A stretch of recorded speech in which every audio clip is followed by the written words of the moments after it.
যিনি আসম আব্দুর রবের সহধর্মিণী নয়, আসম আব্দুর রবের জীবনের সমস্ত সাহসী যাত্রার সঙ্গী, সেই নেত্রী তানিয়া রব আজ সকালে ওই রাংবতীর ওই দুর্বৃত্ত, ওই সন্ত্রাস, ওই মাফিয়া চক্রের সমস্ত হুমকি দুমকি মোকাবেলা করবার জন্য, জনসভাকে সফল করবার জন্য রামগতির পথে রওনা দিয়েছেন। আমরা প্রত্যাশা করছি আগামী ৮-১০ তারিখের যে জনসভা এটি সফল হবে। কোন কুচক্রী মহল, কোন সন্ত্রাসী মহল যদি এই জনসভাকে বানচাল করবার চেষ্টা করে, তার বিরুদ্ধে আমরা জেএসডি গণতন্ত্র মঞ্চ সারা বাংলাদেশের সমস্ত প্রগতিশীল রাজনৈতিক সংগঠন সমূহ প্রতিরোধ করে তুলব ইনশাআল্লাহ। প্রিয় বন্ধুরা, আপনারা জানেন আমাদের মাননীয় প্রধান উপদেষ্টা বলেন বাংলাদেশের ইতিহাসে একটি মহা নির্বাচনী উৎসব নাকি এখানে অনুষ্ঠিত হবে। আমাদের প্রধান ইলেকশন কমিশন বলেন ইতিহাসের সেরা নির্বাচন এখানে অনুষ্ঠিত হবে। আমরা অত্যন্ত দুঃখের সাথে বলতে চাই, তাদের এই বক্তব্য, তাদের এই ভবিষ্যৎবাণী এবং রাস্তায় মাঠে হাটে ঘাটে মানুষের সাথে যদি কথা বলেন, তাদের এই বক্তব্যের সাথে মানুষের কথার কোনো মিল নাই। প্রতিদিন 4 থেকে 5 জন মানুষকে হত্যা করা হচ্ছে, প্রকাশ্যে কিলার ভাড়া করে এনে রাজনৈতিক প্রতিপক্ষকে হত্যা করা হচ্ছে, আইন শৃঙ্খলা পরিস্থিতির চরম অবনতি।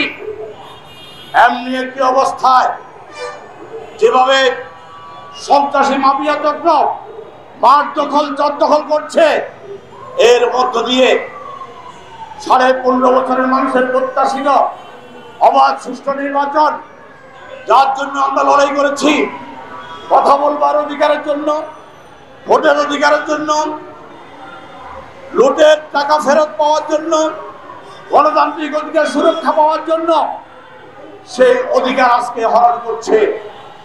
একটু আগে মুসলিম এবং জালেমের কথা বলা হয়েছে। আমরা সকলে মিলি যে জালেমের বিরুদ্ধে আমরা লড়াই করেছিলাম 15.5 বছর, আমরা সকলে মুসলিম ছিলাম। আমরা এই রাজপথকে সমস্ত ভালোবাসা দিয়ে আগলে রেখেছি, সমস্ত সাহস সঞ্চয় করে ওই ফ্যাসিবাদকে রুখে দেওয়ার জন্য আমরা রাজপথে ছিলাম, দাঁড়িয়ে ছিল। প্রিয় বন্ধুরা, যে জালেম চলে গেল, আমরা মুসলিমরা মনে করলাম এই বাংলাদেশ আমাদের সকলের, এই বাংলাদেশকে ভালোবেসে আমরা গড়ে তুলব। আজকে আমরা পরিষ্কার দেখতে পাচ্ছি যেই জালেম এবং মুসলিমের যে রাজনীতি, যে জালেমকে আমরা প্রতারিত করেছি, আমরা যারা মুসলিম, আজকে আমাদের ভেতরে আবার নতুন জালেম তৈরি হয়েছে। এই জালেমকে আমরা প্রতিহত করবই করব। বন্ধুরা, আমরা পরিষ্কার বলতে চাই, আমরা যে নতুন বাংলাদেশ তৈরি করবার জন্য সকলে মিলে ঐক্যবদ্ধ ছিলাম, আমরা ঐক্যবদ্ধ থাকতে চাই। বাংলাদেশের জনপ্রিয় রাজনৈতিক নেত্রী, যিনি পুরো দেশের নেতৃত্বে পরিণত হয়েছেন বেগম খালেদা জিয়া, তিনি যখন জীবন মৃত্যুর সন্ধিক্ষণে দাঁড়িয়ে তার নেতা তারেক রহমান বিএনপির চেয়ারপারসন, তিনি দেশে ফিরতে পারবেন কি পারবেন না, সে আশঙ্কা যখন সারা জাতির ভেতরে আছে, পুরো বিএনপি নয়, শুধু সারা বাংলাদেশের মানুষ এই দেশের আগামী দিনের রাজনীতি, নির্বাচন, এই দেশের ভবিষ্যৎ নিয়ে যারা ষড়যন্ত্র করছে, চক্রান্ত করছে, তাদের ব্যাপারে উদ্বিগ্ন। ঠিক তখনই ওই দলের নামধারী কিছু নেতা রামগতিতে জালেমের রাজত্ব কায়েম করছে। একদিকে তাদের নেতৃবৃন্দর মুখোমুখি, তাদের নেতা দেশে ফেরবার গ্যারান্টি নাই। সেখানে দাঁড়িয়ে তারা সেই বিষয়ে উদ্বিগ্ন না হয়ে, সেই বিষয় চিন্তা না করে আজকে দখলবাজিত্ব করছে।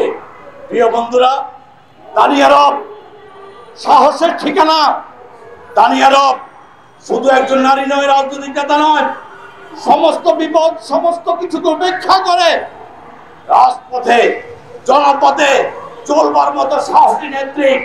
এই নেত্রীকে পরাজিত করার যারা চেষ্টা করছেন তারা অচিরে বুঝবেন কোথায় আপনারা হাত দিয়েছেন।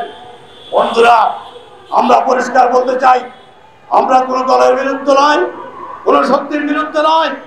দাঁড়িয়েরা জাতীয় সমাজতান্ত্রিক দল জেএসডি মনোনীত, গণতন্ত্র মঞ্চ মনোনীত, তারা প্রতীকের প্রার্থী। আমাদের প্রতিদ্বন্দ্বীরা যাদের সাথে মাঠে থাকবেন তাদের সাথে হবে, কিন্তু নির্বাচনের তফসিল ঘোষণা করা হয় নাই। এখন এই যেই অশুভ চক্রান্ত তারা করছে এর মধ্য দিয়ে প্রমাণ হয় জনপ্রিয় দলের নামে ওখানে যারা রাজনীতি করছেন তারা আসলে অজনপ্রিয়, তারা আসলে মাফিয়া, তারা আসলে সন্ত্রাসী। তাদের কাছে জনগণের কোনো আস্থা নাই, তাই তারা আজকে দাঁড়িয়ে বিরুদ্ধে দাঁড়ানোর চেষ্টা করছে। বন্ধুরা, আমরা পরিষ্কার বলতে চাই, বাংলাদেশ একটা কঠিন সময় অতিক্রম করছে। বাংলাদেশের বিরুদ্ধে, তার স্বাধীনতা সার্বভৌমত্বের বিরুদ্ধে চক্রান্ত হচ্ছে। বাংলাদেশের আগামী নির্বাচন কি হবে, কখন হবে, কি হবে, এখন পর্যন্ত এই দেশের মানুষ পরিষ্কারভাবে জানে না। আমরা একটি বন্দোবস্ত বিদায় করবার জন্য, নতুন বন্দোবস্ত তৈরি করবার জন্য লড়াই করেছি। 5 আগস্টের আগ পর্যন্ত সারা বাংলাদেশে আওয়ামী লীগ ছাড়া আর কিছু ছিল না। ঘরের আশেপাশে দোকানে যেখানে যাবেন সব আওয়ামী লীগ, সব আওয়ামী লীগ। আজকে আওয়ামী লীগ কোথায়? আজকে যারা মনে করছেন চর দখল, বালু দখল, স্টেট দখল থেকে শুরু করে সব আপনাদের, সবই বিএনপি, আর কিচ্ছু কোথাও দেখা যায় না। বেশি দিন লাগবে না, এই প্রক্রিয়া যদি অনুসরণ করেন ওই আওয়ামী লীগকে যেমন খুঁজে পাওয়া যায় না এখন, আপনাদেরকে খুঁজে পাওয়া যাবে না, খুঁজে পাওয়া যাবে না।